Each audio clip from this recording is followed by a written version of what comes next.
Bismillahirrahmanirrahim.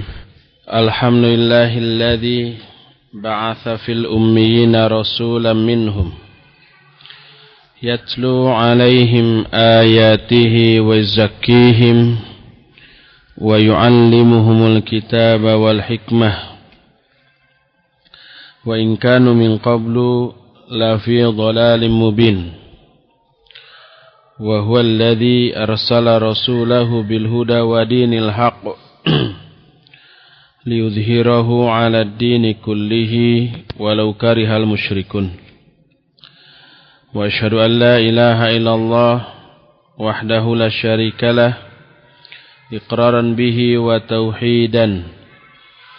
Wa asyhadu anna Muhammadan 'abduhu wa rasuluh sallallahu alaihi wa ala alihi wa ashabihi wasallama tasliman mazida wa ba'd. Iya, sudah ada setumpuk kertas pertanyaan di tangan saya. Pertama,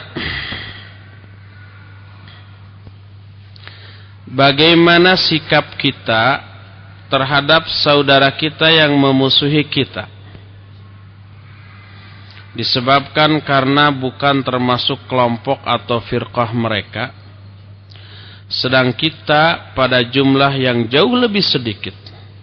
Karena mereka banyak, upaya untuk mengganggu kita dalam menuntut ilmu yang hak ini pun banyak. Karena mereka banyak upaya untuk mengganggu kita dalam menuntut ilmu yang hak. Iya, pertama, ini waqi, real, nyata dalam kehidupan kita. Banyaknya firqah, kelompok, jamaah yang mengaku seluruhnya di atas kebenaran, di atas Quran Sunnah. Dan ini pernah dikatakan oleh Nabi SAW sebagai salah satu bukti nubuwah beliau. Ketika Hudzaifah al-Yamani radhiyallahu anhu bertanya tentang kejelekan. Salah satu poin ketika umat Islam sedang kacau, "Fama ta'muruna ya Rasulullah?" Apa perintah engkau kepada kami wahai Rasulullah? Kata Nabi SAW, "Talzamu jama'atal muslimina wa imamahum." Kamu menetap dalam jamaah kaum muslimin dan imam mereka. Kata Hudzaifah, fa illam takun jamaah walal imam. Kalau tidak ada jamaah, tidak ada imam, bagaimana? Kata Nabi sallallahu alaihi wasallam, fa tazilu tilkal firaqa kullaha. Jauhi oleh kalian semua firqah yang ada itu seluruhnya. Hadis ini sahih riwayat Imam Al-Bukhari dalam kitab Sahih Bukhari Babul Fitan.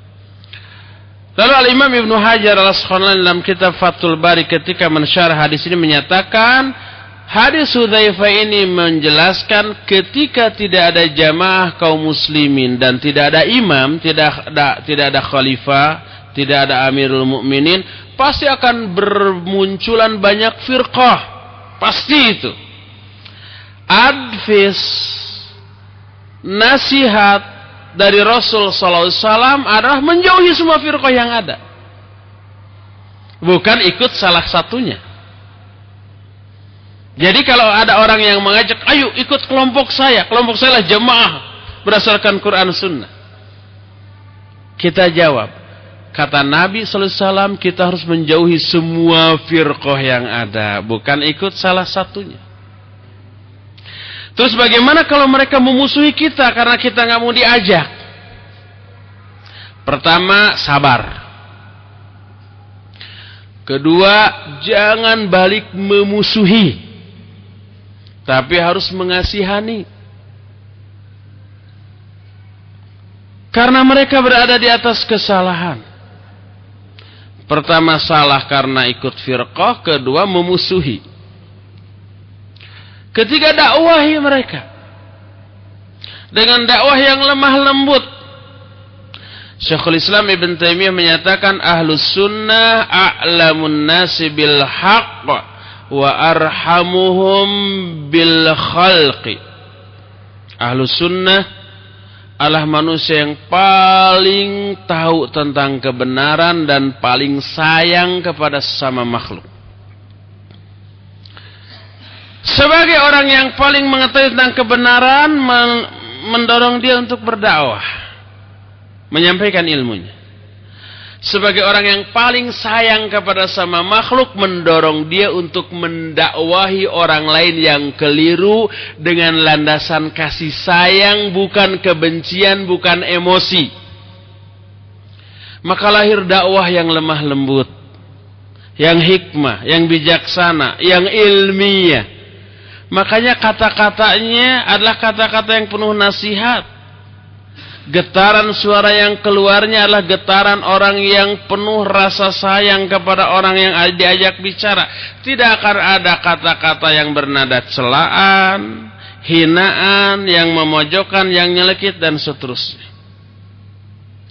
Berbeda dengan orang yang mendakwahi orang lain tidaklah atas landasan kasih sayang, tapi kesel. Dia berbeda pendapat dengan kita, jadi kesel. Ketika kita menerangkan kepada orang itu dilandasi dengan kesal, benci, maka lahir terselip kata-kata celaan. Dengar nih ya, antum ini blow on sih, dengar nih. Nih ayatnya, nih hadisnya. Kupingmu korek dulu. Nah, kan gitu ya. Kata-kata blow onnya, kata-kata bodohnya, kata-kata korek kupingnya, itu lahir dari rasa mangka, rasa benci, bukan rasa kasih sayang. Apa akibatnya? Akibatnya orang itu tersinggung. Aduh, saya dianggap budak, saya dianggap blow on. Awas, saya balas nanti. Dia begitu berhenti ngomong, saya siapkan super blow on untuk dia. Saya akan siapkan istilah idiot bagi dia. Saya akan siapkan bukan budak lagi, tetapi apa yang lebih dasar dari budak, dan seterusnya. Akhirnya bukan dakwah, bukan dialog, tapi pertengkaran, madarat. Itu ahlul ikhtilaf. Jadi jangan dimusuhi kembali orang seperti itu. Orang itu butuh nasihat. Kata Syekhul Islam ketika mengomentari perkataan al-Imam Syafi'i rahimahullah, kata Imam Syafi'i, hukmi fi ahlil kalam ayudrabu bil jarid, hukuman yang aku tetapkan bagi ahli kalam, ahli filsafat, ahli mantik, yang suka mendahulukan otak daripada wahyu, adalah diarak berkeliling sambil dipecut dengan pelepah kurma, dan dikatakan inilah hukuman bagi orang-orang yang meninggalkan kitab sunnah dan berpaling kepada ilmu kalam. Kata Ibnu Taimiyah, kalau kita perhatikan orang-orang zaman sekarang itu maksudnya zaman Ibnu Taimiyah hidup, tahun 700-an Hijriah. Maka orang-orang zaman sekarang itu sudah layak diberi hukuman dengan hukuman yang ditetapkan oleh Imam Syafi'i ini. Walakin idza nadharnahum bi'ainil qadar. Kalau kita lihat mereka, kita pandang mereka dengan kacamata takdir. Mereka begitu itu ditakdirkan oleh Allah begitu, sesat, tidak diberi hidayah. Kita akan kasihan kepada mereka. Mereka perlu dikasihani karena tidak diberi hidayah oleh Allah, lalu keliru, sesat, dan kalau mati dalam keadaan demikian, azab Allah menanti. Rasa kasihan ini pun harus ditonjolkan untuk melandasi dakwah yang harus kita lakukan kepada mereka. Jadi sikap kita kepada orang seperti itu, nasihati dengan cara yang baik, jangan balik memusuhi. Nasihati dengan lemah lembut dan penuh kasih sayang. Wallahu a'lam bishawab.